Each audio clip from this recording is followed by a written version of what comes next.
नमस्कार दोस्तों।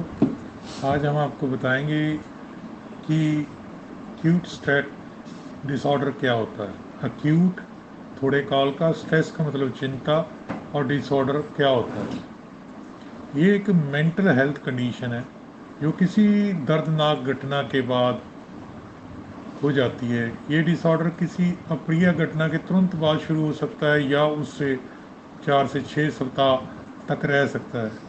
इसलिए इसे अस्थायी स्थिति या क्यूट माना जाता है। ए एस डी जब डायग्नोज किया जाता है स्केट्रिस्ट द्वारा कि लक्षणों के समय पर इलाज ना किया जाए, जो ये पोस्ट ट्रॉमेटिक स्ट्रेस डिसऑर्डर बन जाता है, PTSD। इसलिए ASD को पहचानना जरूरी होता है।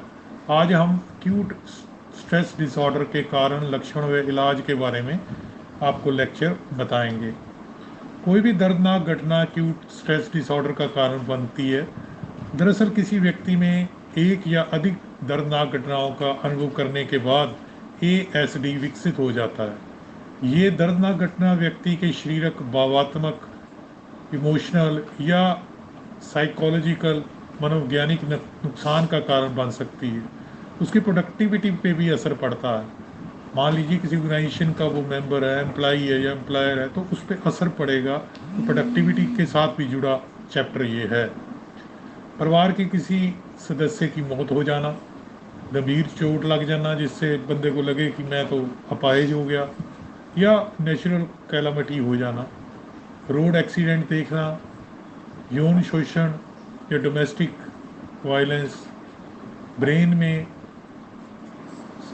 चोट लगना। वैसे तो किसी भी व्यक्ति में दर्दनाक घटना के बाद ASD विकसित हो सकता है, लेकिन कुछ लोगों में ASD विकसित होने का जोखिम अधिक रहता है, प्रीडिस्पोज होते हैं वो।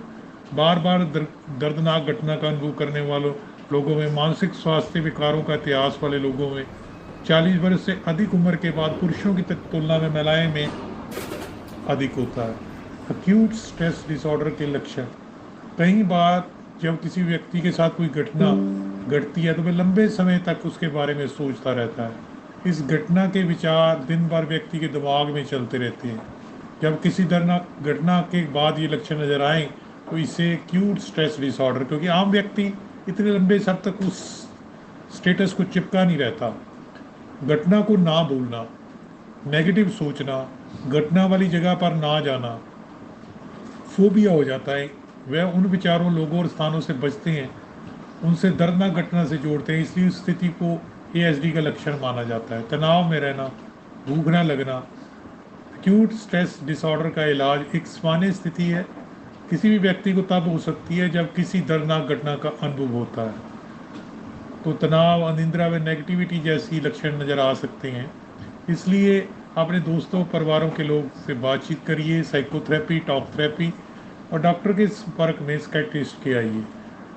मैं आपको सजेस्ट करता हूँ कि अगर आपको लगता है कि एलोपैथी में एडिक्शन हो जाती है तो आप होम्योपैथी की तरफ जा सकते हो, अल्टरनेटिव मेडिसिन की तरफ जा सकते हो, आयुर्वेदा की तरफ जा सकते हो। होम्योपैथी में जितना नेट पे रिसर्च की है, अगर आपने BHMS से सलाह लेनी है तो नेट के हिसाब से और रिसर्च के हिसाब से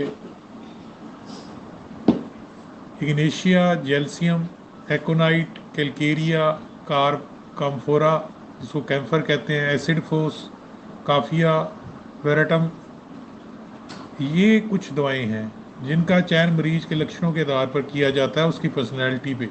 कई केसेस में मरीज की स्थिति है, परिस्थितियों के आधार पर भी दवाई दी जाती है। होम्योपैथी में एक्यूट स्ट्रेस डिसऑर्डर की कारक स्थिति को ध्यान में रखते हुए दवाई दी जाती है।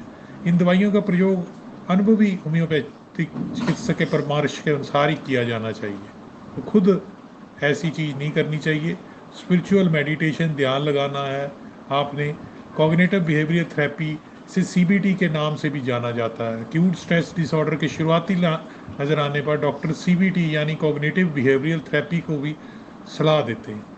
तो दोस्तों, अच्छा लगा तो आप लाइक कीजिएगा, शेयर कीजिएगा। तो एक्यूट स्ट्रेस डिसऑर्डर अगर क्रॉनिक बन गया तो PTSD यानी कि पोस्ट ट्रॉमेटिक स्ट्रेस डिसऑर्डर को जाएगा।